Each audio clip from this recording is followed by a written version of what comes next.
All right, welcome everyone. This is Matt Brender, and you are with vBrownbag US. And today you are happily joined by Stephen. Stephen will be presenting on PowerShell DSC, and just we'll do some house cleaning and then get it right over to him. Quick notes: you can always follow us online, and please do color commentate this. Just keep it clean for those kids on the internet. You can always join into the other sessions as well. Just a quick note as well that because of Thanksgiving, there won't be a show next week, and then there are the last 3 of the year. So not next week, but the week after, Jonathan Frappier will be announcing something pretty big towards the end of the year. So you'll definitely want to put that on the calendar or quickly watch after. There will be some information you want to see. So we have your guest, Stephen Murawski, who is with Chef, and he'll present on PowerShell. And then I'm your host, Matt Brender. You can ping either of us on Twitter, and we can have the second screen effect this whole time. With that, I'm going to pass the keyboard and mouse over and let him run the show. Great. Thanks, Matt.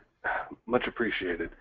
And thanks for having me come out and join tonight to get a chance to talk to you guys about PowerShell desired state configuration. And all right, let's set shit on my screen. Let's get the right one up there. And are you seeing a slide deck now? I am. You're good to go. Awesome. Okay. It's always a gamble, right? Yeah, trying to get the right screen to show. So the one at the decent resolution for presentation. So great. Thank you guys all for coming out tonight to join us. And I'm going to talk to you about something I've been working with now for almost 2 years now, ever since it's really been in existence, and that's desired state configuration. So first off, just a little bit about me.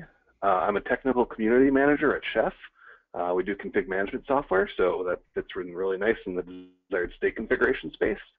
For the past 3 years or so, I've been a Microsoft MVP in PowerShell, and I blog on Twitter, as was mentioned a couple times already, and you can also find me out on GitHub with some of the projects and resources and stuff I work on there. One thing I should mention before we go too much into this is I actually have a decent bit of production experience with desired state configuration. I've only been with Chef since July, and prior to that I worked for Stack Exchange, Stack Overflow, Server Fault, those guys.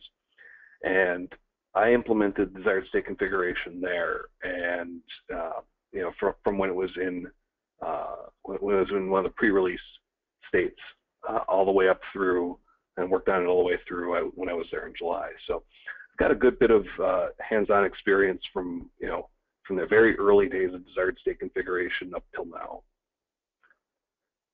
And then I get to continue with it at Chef, because at Chef we like DSC, and we can actually make DSC available through Chef. So, and you guys got to catch a good talk from one of my colleagues, Evo, a couple weeks back in this series talking about Chef.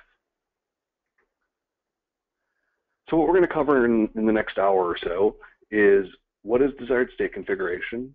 How does it work? What integration, if any, is there with VMware? And then we're going to kind of talk about how DSC is used in the real world. And I got some resources for you to continue on after tonight and kind of dig in on your own and play around. And throughout the thing, feel free to use the questions in the question and answer, or if you ping me on Twitter, I should be able to catch those as well. And I'll also be helpful watching Twitter and paying attention to the questions as they come in through GoToWebinar. Awesome. Good deal. So before we dive into any of the tech part of it, I kind of want to set the stage as to why this stuff is important, and some of the ancillary stuff that's actually really important around any of these topics, like Chef, Puppet, desired state configuration. And I'm going to go through this relatively quickly. The slide deck will be available after with the links and stuff, so you can kind of delve into it. but I think it's important to at least spend a few moments on. And one of those things is IT is moving faster and faster and faster, and the demands on internal IT are being driven by what people can do with public cloud and stuff like that. So, when it's, there's a blog post I refer to called 6 Weeks of Provision of VM, where it took somebody, from a request it took them 6 weeks to get a development VM to work on, when that should be turned around in a matter of hours or at most a day. Well, IT departments are getting compared to, hey, I can go to some cloud environment, plug in a credit card number, and I can be up and running in no time flat.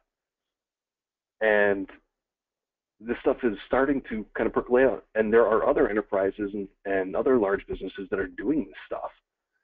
The Puppet Labs does a State of DevOps report. They've done it the last couple of years, and they'll be doing it again this coming year. And it had some interesting results. The DevOps Enterprise Summit was recently held, and a bunch of large enterprises were there talking about how they are getting their IT to perform better, faster, and more reliably. And this is a large chunk. I'm not going to read the whole thing from the DevOps survey here, but there is something I do want to call out from that, and that is the high-performing organizations are deploying code 30 times more frequently with 50% fewer failures than their lower-performing counterparts. That's a huge difference, and given how expensive software projects are, 50% fewer failures adds up to real money. Now, 30 times more frequently is more deployments and 50% fewer failures. That means, okay, we're failing 15 times more frequently. Well, the problem with that is they're much smaller failures, and the time to recovery is faster, so the cost of those failures is much, much reduced. And so managers, executives, C-level execs, they're starting to pay attention to this stuff, and there's science out there behind it. There's surveys, there are, the statistics are out there behind it. And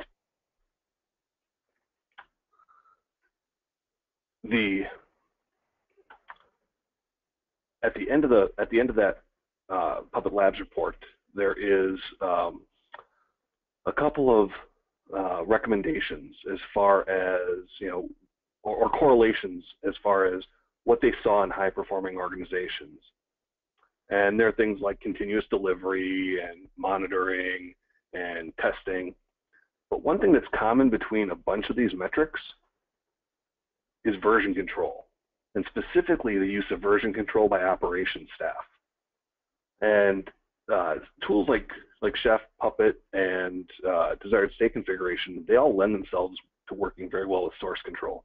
So as you explore this space of declarative configuration management, you should also have some parallel explorations going into version control if you aren't already using something in your environment. There's some other recommendations for improvement. Build development skills, learn new stuff, attend things like this, and then use those skills that you build to solve real problems. So, that Puppet Labs report is actually a very good read. It's definitely worth grabbing. It is Regware kind of thing where you sign up and they'll get their marketing folks will get your email, but you can just say, hey, I'm not interested. And it is worth grabbing and watching and seeing what they're looking for before your management comes and starts expecting it of you without having that heads up. All right, enough of that babble. Let's dive into desired state configuration. So we're going to start out with what it is. So desired state configuration actually fits into this category of declarative configuration management. And in the declarative configuration management system, we want to describe kind of the structure of the system. We don't necessarily want to give it this imperative do step 1, then step 2, then step 3, then step 4, like most of our deployment scripts are kind of set up to be. That the benefit there is we don't necessarily care what the current state of the system is, and we don't necessarily have to care how it gets to where it needs to be. We just express what we want it to look like overall. That actually helps. In kind of clarifying what the system structure should look like, and it also lets us kind of pull out, details for different environments and use that same model. So we don't have this problem where dev doesn't look like QA, that doesn't look like production, and which is one of those big reasons for a lot of those failures. So the way I like to refer to these types of tools is that they're executable documentation. And I've always got a little bit of a pain around documentation because it's never as up to date as you want it. But when it's not there and you really need it, and you go there and it's not there, it's like, oh, why didn't somebody do the documentation? But then you're doing something, setting something up, and it's like, oh yeah, I'll get to writing the documentation later.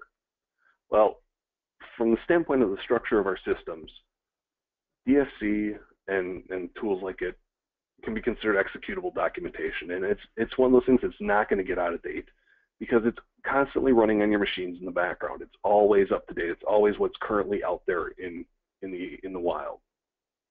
So, and then if you have a version control system, you actually have points in time of what that configuration looked like going back as far as you were versioning it. So that becomes actually a very powerful technique. So desired state configuration is one of these declarative configuration management systems, and it's built on some standards. So Microsoft decided to go with this kind of standards-based management approach, and they've leveraged SIM, which is the Common Information Model, which is the standard behind WMI, and then WSMan, which is the transport layer that WinRM uses and that PowerShell remoting uses, and you can make WMI queries across that transport as well. And those are both DMTF standards, so they're documented and managed outside of Microsoft by a standards body. DSC contains 3, or depending on how you look at it, possibly 4 main components. There's the local configuration manager, which is the agent that we use. That is what actually does the work. Then there's the resources. Those are the configuration primitives, the things that will manage your page file, that will create files and users, the things that will go out and set up Windows features. Then there's a domain-specific language, a DSL, which is built on top of PowerShell for describing our systems. So like when Evo did his thing about Chef, there was a DSL on top of Ruby for how they describe systems in Chef. In PowerShell DSC, it's a DSL on top of PowerShell. And then here's where that optional 4th part comes in, and that's a pull server with possibly a compliance endpoint. And the pull server is just a central repository for your configurations that nodes can go check in, say, hey, is there anything new for me? And then pull that down and apply it to itself, versus you having to push a configuration out to a node.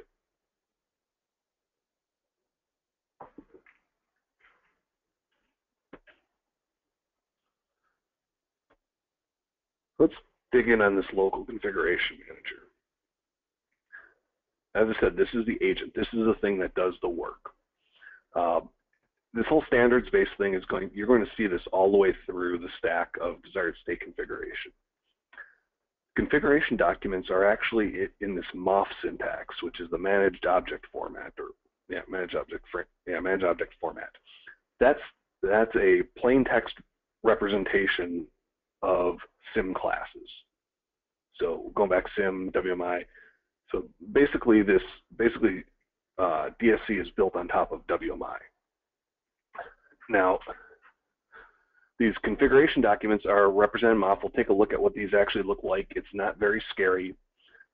It's actually relatively readable, though for the most part, you never really have to directly interact with MOF while you're working with DSC. It's handy to know what they look like. There's some actual troubleshooting information that's kind of tagged in with these configuration documents.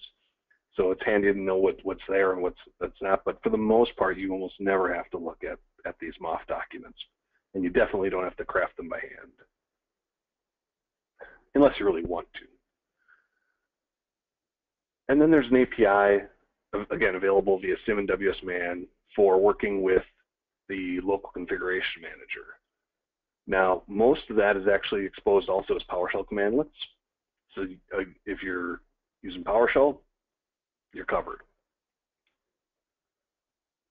Some of the things that we need to know about the local configuration manager, it runs in the system context. So that means it's not running in any user context. It's running off on its own. It's not a login session or an interactive logon session. It's not running any user's context. So if you're planning to use it to deploy something into some user's profile, you're going to end up with problems. If you need to access remote resources where credentials are required, you're going to need to supply those as part of your configuration document, or as part of the resource, so I can reach out and use those credentials, because otherwise it's going to be operating in the context of the local system. This is something that catches a lot of people up when they first start working with DSC.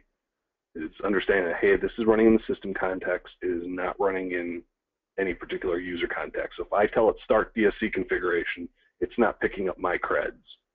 It's running in system. And there is no magic in this local configuration manager.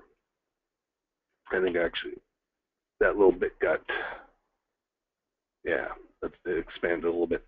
So there is no magic in this config management agent. And what I mean by that is I'll often get questions like, hey,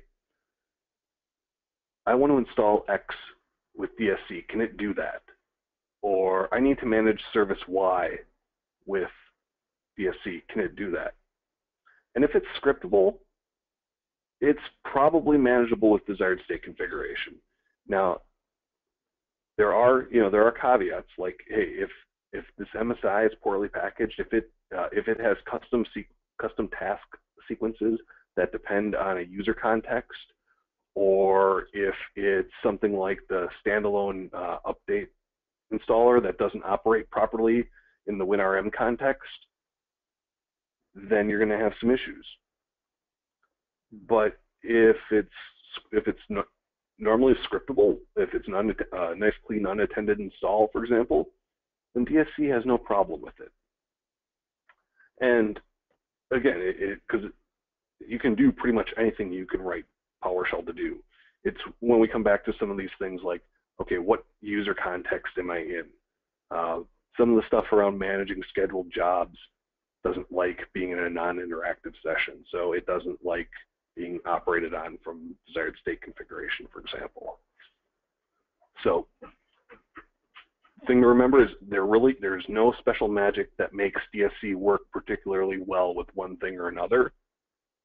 It all comes down to, can I automate this thing from PowerShell or from some other command line method? If there is, then hey, DSC can do it.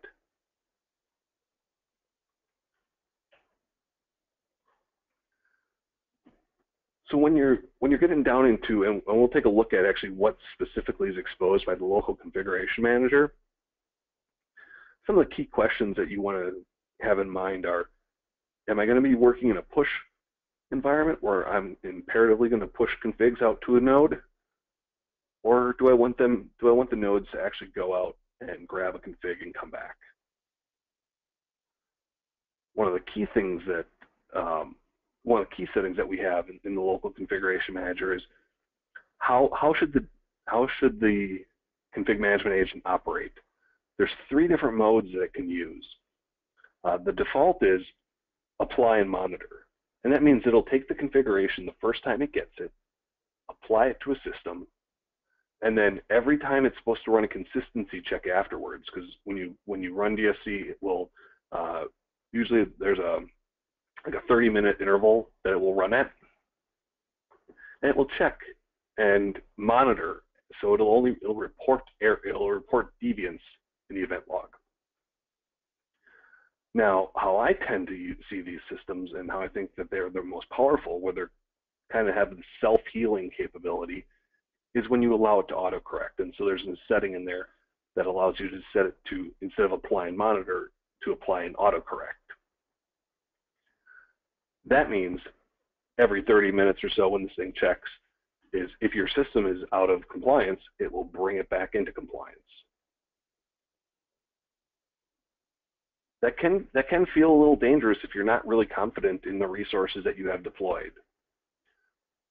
If you've done some testing and you're comfortable with the resources you have, it's not as scary of a thing. The third setting is just apply, and then it doesn't even monitor afterwards. It just applies the config the first time it gets it. Then we can, when we think about how frequently we want this to run, if we're configuring a lot of resources, maybe we don't want it to run as frequently because it could be pretty intensive on the system. But maybe I'm not doing that much, and so maybe I want it to check more frequently. And then, hey, can I reboot this system? The DSC Resources have a way to signal the agent to say, hey, I need a reboot in order to continue. Depending on the workload that's on that server, depending on your environment, you might want to allow a DSC to just kind of reboot it as needed and go on with your life. Otherwise, you might want it to at least say flaggy and say, hey, I need to reboot, and it will wait. The DSC configuration can't continue until after it gets a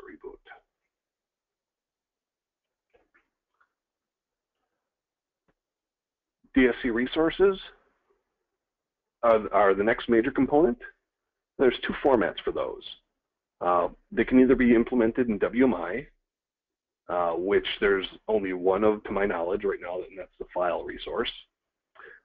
Or they can be implemented as a PowerShell module, either a script module or a binary module. In WMF5, we actually have one more way coming down the pike, and that is classes. So PowerShell 5 actually introduces the concept of classes, and there's a way that we can create DSC resources more simply in with Windows Management Framework 5. One thing to keep in mind with DSC resources is that they're fairly low level. They kind of model an individual resource. If you compare it to PowerShell, you can kind of think about the DSC resource being an analog to a noun in a PowerShell commandlet. So if I go into the VMware snap-in and I do get command and then I group it by nouns to see what kind of nouns, I might kind of use that as a starting place for how many DSC resources or what DSC resources I would want to write or want to look for.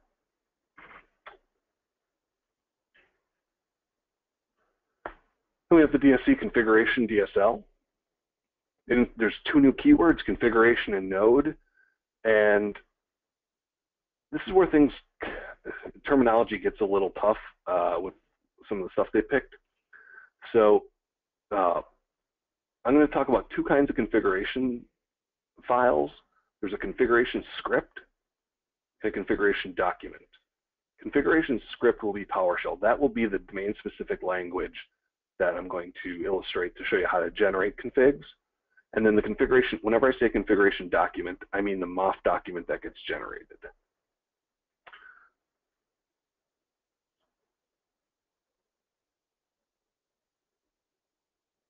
All right.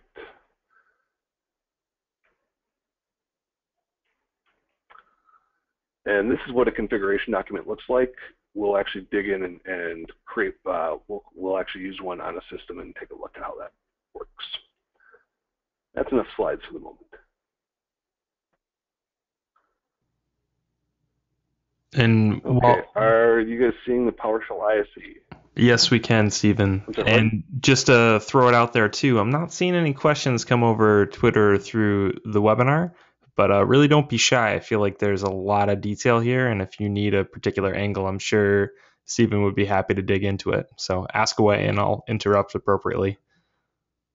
Oh yeah, and I think it's just my excellent communication skills coming through, but that's probably not the case. Touche. So yes, please don't be shy. Ask questions. You know, and I've got some test systems here that we can even try things out if we need to. So let's take a look at an actual configuration document. And scale up the font a little bit. So other than my intensely awesome skills at naming things, like, you know, vBrownbag 1, this is a very basic configuration document. I have my configuration keyword, and we have to give it a label. Now, unlike PowerShell commands or PowerShell functions, we don't actually go with a verb noun name for this, and it's actually not allowed. So if I tried,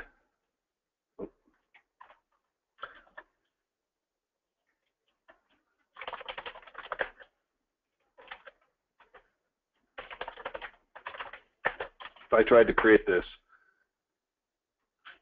it will actually tell me that, hey, that name is not valid. The standard name should only be letters, numbers, and the underscore. So, this is an area where we're going to break from traditional PowerShell naming semantics, and because in part we're not actually creating a this is where it gets even more fun. We actually create a PowerShell command, but the command doesn't do anything other than generate the configuration document. So, so we're not actually creating something to take action. We're creating something that's going to generate a document that represents this structure. So configuration is our first keyword. Then we have the node keyword. And the node keyword, it identifies a system or systems that we're going to configure. What the node name is depends on the mode that we're using to distribute our configurations. If we're using push mode, then it's the system name.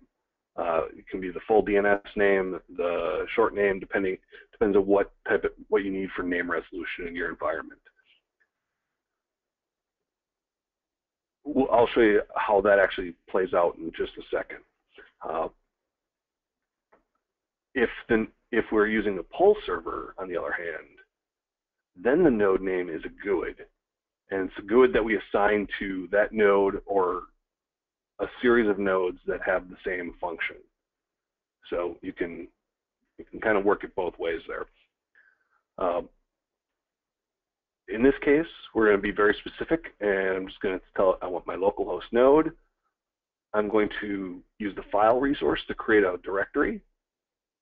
I'm going to tell a MSDTC service to stop if it's not already stopped. And this is just using a couple of the inbox resources that have shipped in Windows Management Framework 4, which is Server 2012 R2 or newer, and then it's also available down level for Server 2012, Server 2008 R2. Okay, so when I run this,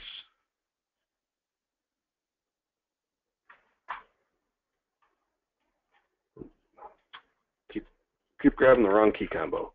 So I ran this configuration. Any guesses from anybody? You can use the question thing to answer. Any guesses as to what happened, if anything?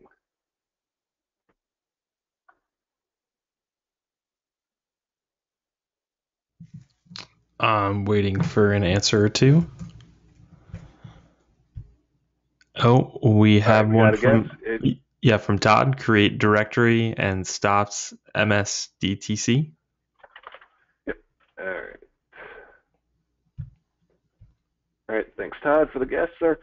No, it actually did nothing yet.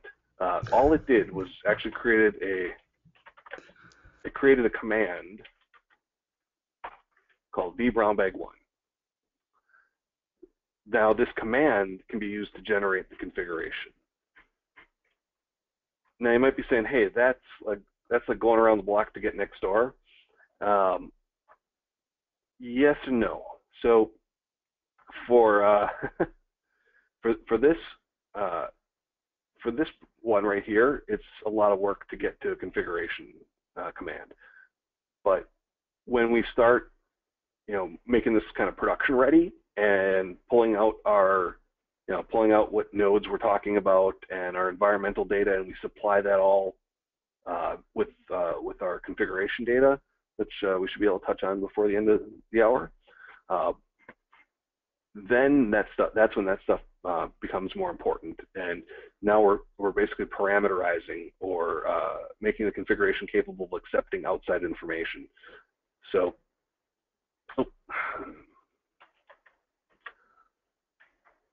we now have our vBrownbag command, and if I run that vBrownbag command,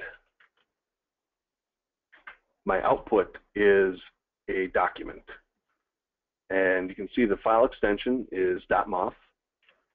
And let's take a look at what that looks like. And then we've got one other question kind of pending there, and I'll hit that in just a sec.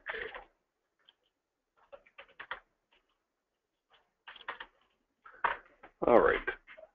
So here is our MOF document that we've generated. And it starts out at the top with some comments: what system it was generated on, when it was generated, the user, and what the target node was. Then we get into the MOF syntax, and this is a little more verbose, but you'll see the full actual name of what that resource is. In the configuration, we use a friendly name.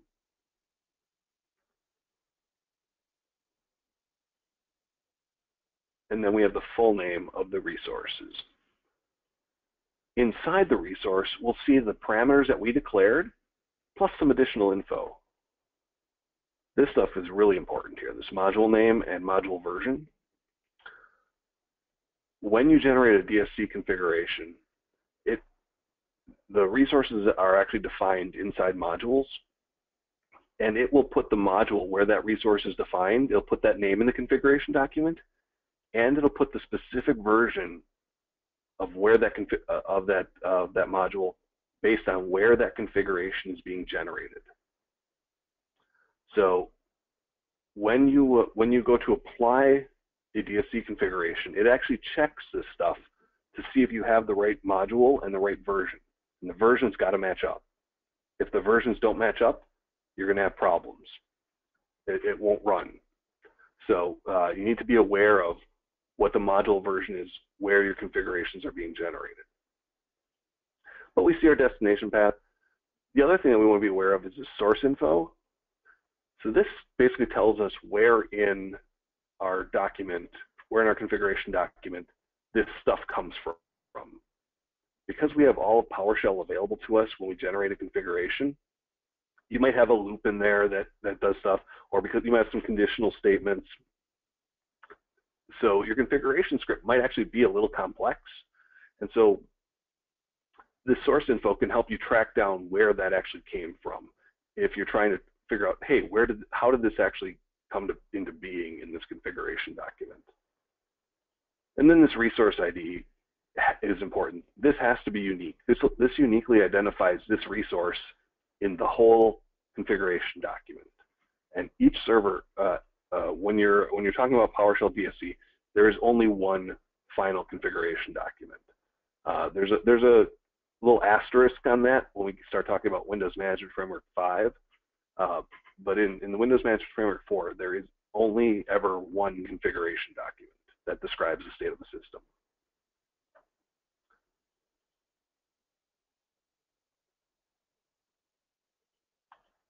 All right, so we got a question on the push and monitor. So the log, Stacy asked if we can push and monitor. Is there a server with one or more out of sync errors? Can it be emailed rather than just logged? Well, it actually the logging actually happens in the event log, and you can actually set up scheduled tasks that trigger on event log entries. So you could have a scheduled task that triggers on the creation of the event log error entries in the DSC log that email them out. Or if you have something that's doing centralized log management, something like Splunk or Logstash, or if you're using a monitoring system like SCOM, where it's actually pulling the event logs, you could use those to create alerts on that kind of thing.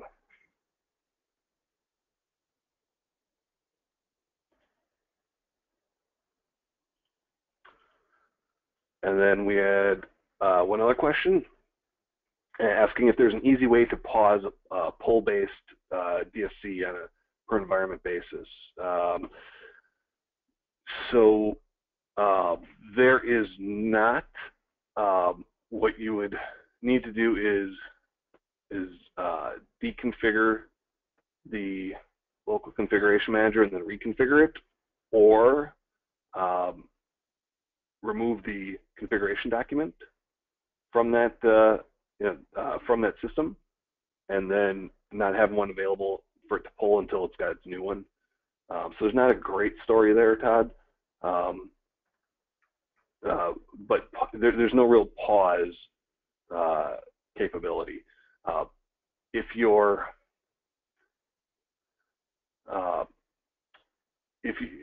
in WMF4, you could possibly do it because it's using the task scheduler behind the scenes, but that's not a consistent way to do it because they're going to eventually move off of the task scheduler implementation. So I wouldn't count on that. And so now I'm reading the question a little more here. The use case is if you want to make configuration changes in a dev environment but don't want the enforced change to happen during development work.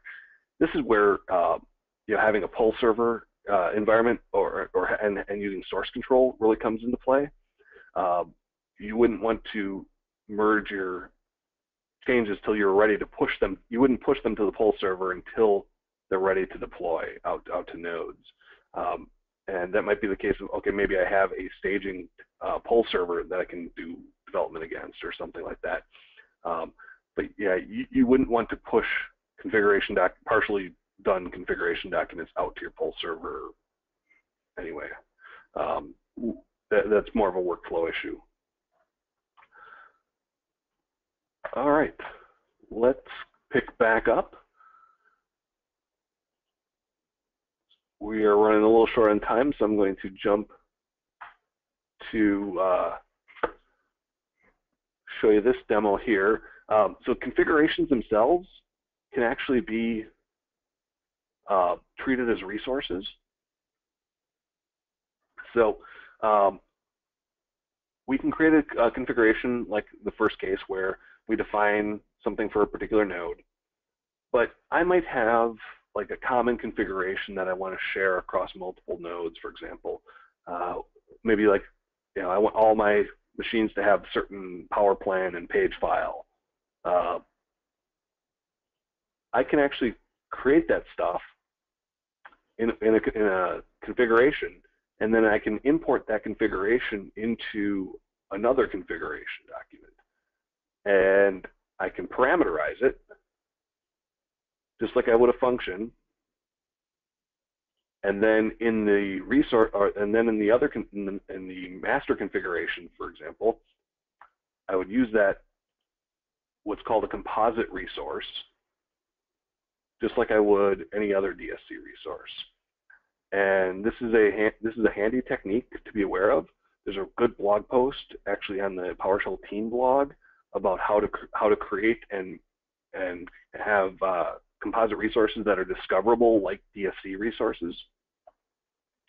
The other thing I wanted to highlight and point out before we move along is all of the resources that ship in box and any modules that are located in what's commonly referred to as PS Home, PowerShell Home, which is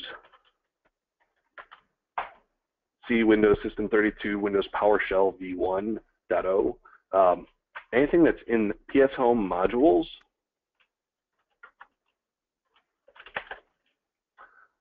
any DSC resources contained in modules that are located there are automatically available to use in a DSC configuration because that's a trusted location. Other DSC resources, if we want to use them, they need to be somewhere on PS module path that's available to the system context. And there's a new location that's actually added with PowerShell version 4 that they added.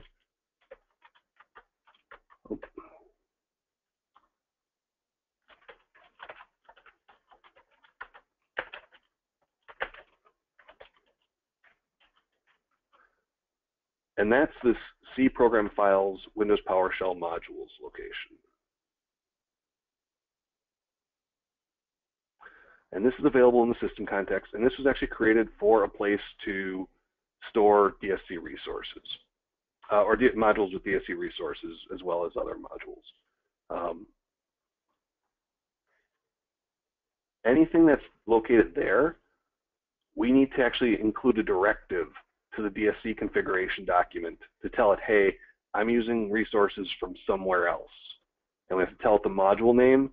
And we can even get down and specifically say we can specifically provide the name of the resource as well.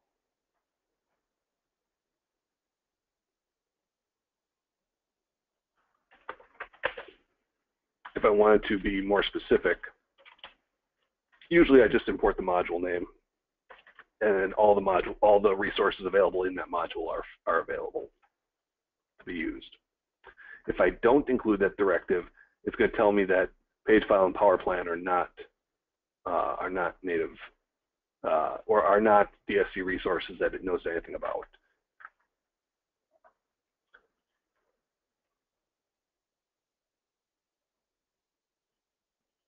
All right, and we got another question from Todd.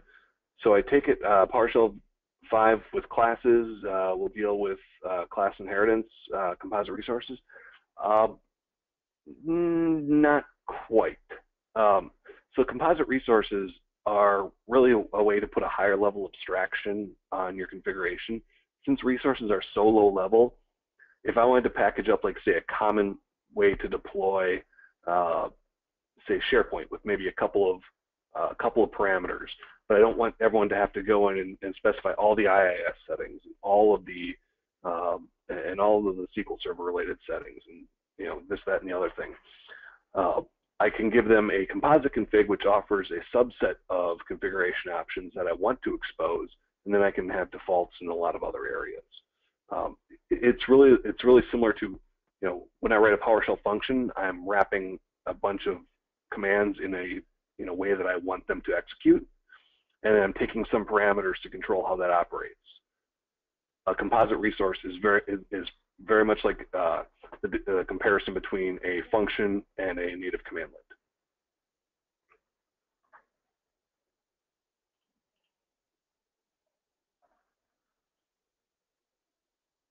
All right, let's slide back here. So we've generated we've created a configuration script. We've generated a configuration document. Now we're going to take a look at how DSC actually works. And what actually happens is the local configuration manager will get this MOF document, whether from a pull server, whether I'm using start DSC configuration to push it to it. Then it deserializes that, it reads that in, because MOF types are not necessarily PowerShell types. So the local configuration manager does that translation. Make sure all the correct resource modules are available on the system, because that MOF document had all of the modules that we care about and their versions. And that's what I said, that's why I threw an asterisk in here, is that proper version thing is important. If you have a module that is older than what's expected to be found or newer, you're going to have a problem. And then DSC resources, there's no order that's guaranteed in the application of a DSC resource. So there is every DSC resource and composite resource supports this depends on. And I'll throw another little caveat in there. In WMF4, there's a bug around depends on with composite resources. There is a fix that is available that I'll talk about in a little bit, just before we wrap up. But in WMF5, that is all resolved. So right now, it tends to operate serially, like the first resource declared is the first resource applied, but there's actually no guarantee that that's going to happen. They're working on, whether or not they're going to like parallelize how these resources are installed, or if they want to build up a graph tree of how they're going to do things most efficiently. So in order to, if you need something to happen before something else, you need to use this depends on key.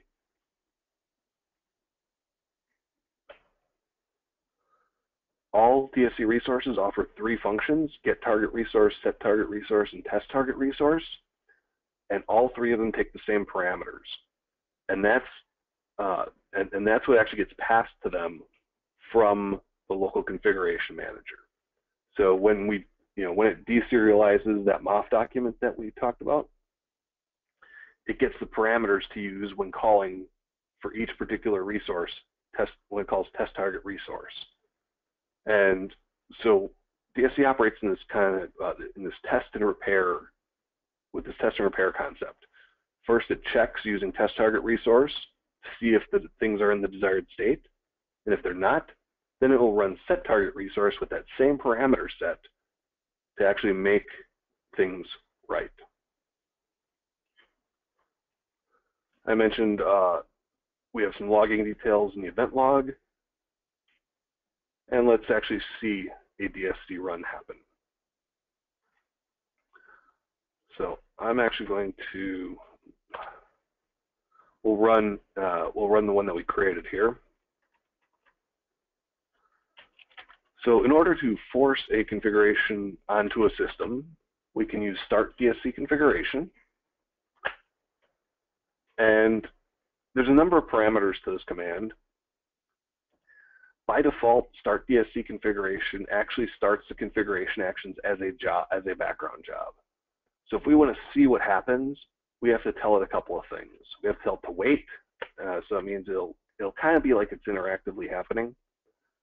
And we also want to see the verbose stream. DSC uses the verbose and debug log statements to generate its logging content, and so we'll use the verbose stream to tell us kind of what's happening. Now here's kind of the awkward part. So when we generated our DSC configuration, it actually created a file in a folder named for the configuration name. Now I could actually tell it where, there's an output path parameter, so I could tell it, hey, I want you to create the configurations over here. But by default, it sticks it in a folder with the same name as the configuration. With start DSC configuration, I don't actually give it a full path to a configuration document. I give it the path to the folder that contains the documents.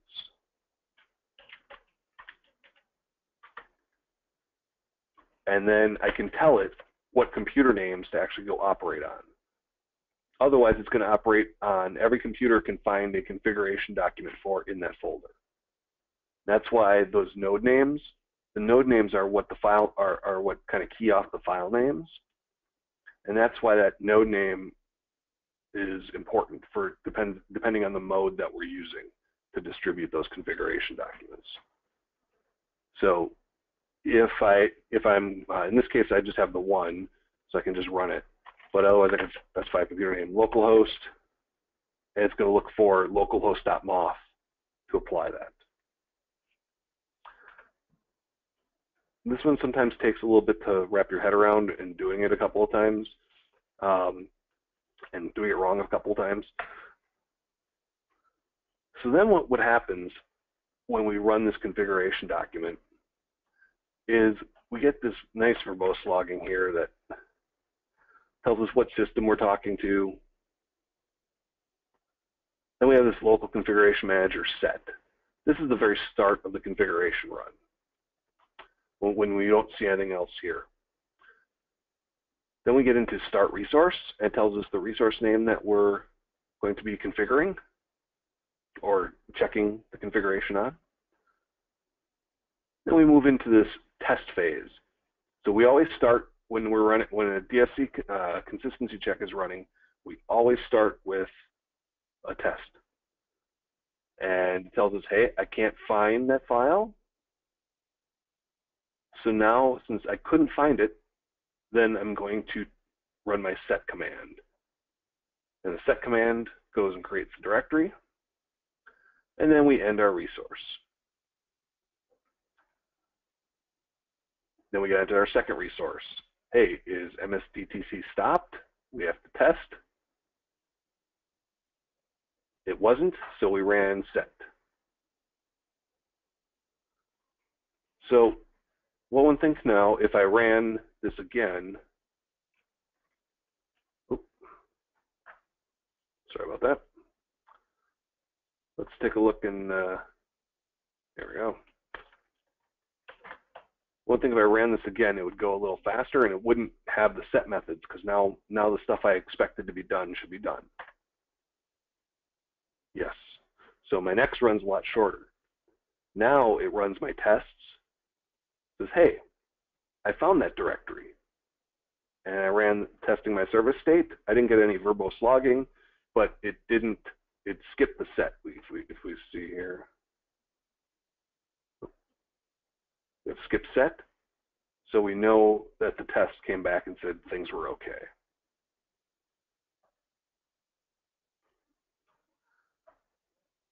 When we need some help, we get into the event log. We have to drill down into applications and services, Microsoft, Windows,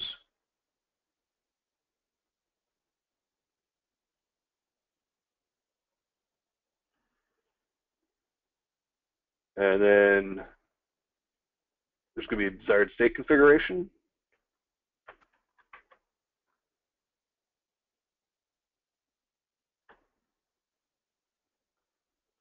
And there we have an operational log. The operational log is always running. That has a lot of basic information about our run. It'll say, hey, there's a configuration sent. Consistency check was run fine. All sorts of fun stuff in there. When we see errors, we tend to see 3 errors every time something happens, because usually the resource will fail and the consistency check will fail, or then the local configuration manager run will fail, and then the whole consistency check fails. So there's usually 3 errors that we'll see kind of grouped together. That's one way that we'll know something's not right. If we turn on the analytic and debug logs, these logs aren't running all the time, but information is being sent that can be captured all the time. So it's just a matter of enabling these logs, and we can get a lot of additional detail about our DSC run. I think we're starting to run down on time here, so I just wanted to make sure we get a few additional resources pointed out. And then if there's additional questions or stuff, or if you want to hang on for a bit after that, I'm more than happy to chat for a bit. So integration with VMware, there isn't anything specific yet out there in the DSC space.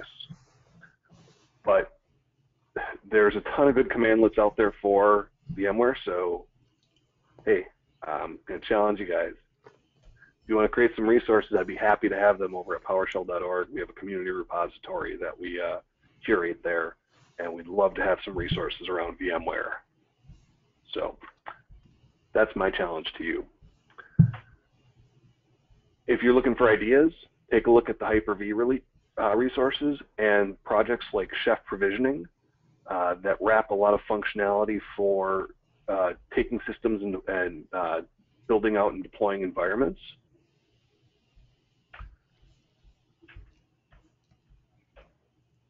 And then some resources. So I'll make the slide deck available as well as the demo scripts, so you'll actually be able to play with what I've sent along. The Windows Management Framework 4 ships by default on Server 2012 R2 and Windows 8.1. It's available down level for Windows 7 and for Server 2012 and 2008 R2.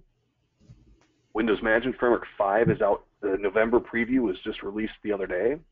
It's worth grabbing and playing around with. PowerShell.org, PowerShell team, the GitHub repository. The PowerShell teams kicked out 8 waves of resources. There are like 138 other resources out there. And so there's a little stay away from TechNet note there. The TechNet documentation, and it might be improving now, but it has been a mess since this feature actually first shipped, and the documentation there is actively wrong. So beware. That's a great nerd warning right there. Yeah. So a couple of things to be aware of.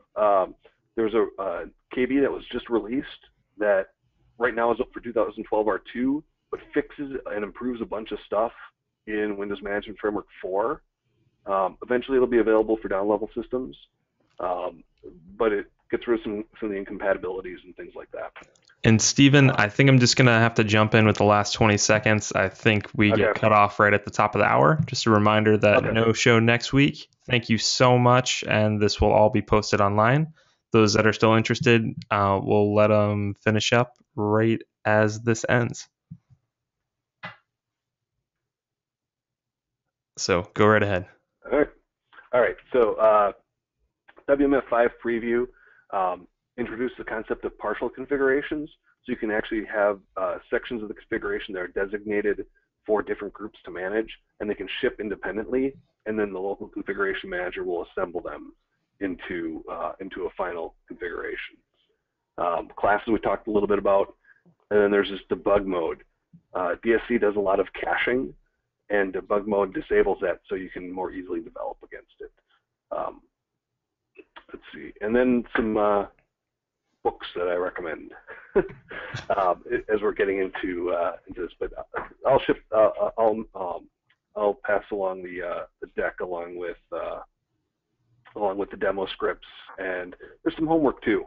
So we'll have that as well for you when this all gets posted. Absolutely, yeah. Just some light reading for the weekend. Exactly. Yeah. So promise theory and in search of certainty are anything but light reading. I'll give you a little heads up on that, but really good stuff. But I think you're really reinforcing the point of this DevOps series of talking about the continued development of administrators to developers and the overlapping of those two practices. So this is all fantastic work. We'll definitely post it to the site. Awesome. Yep, and it looks like the promise theory is getting a +1 out there from Todd.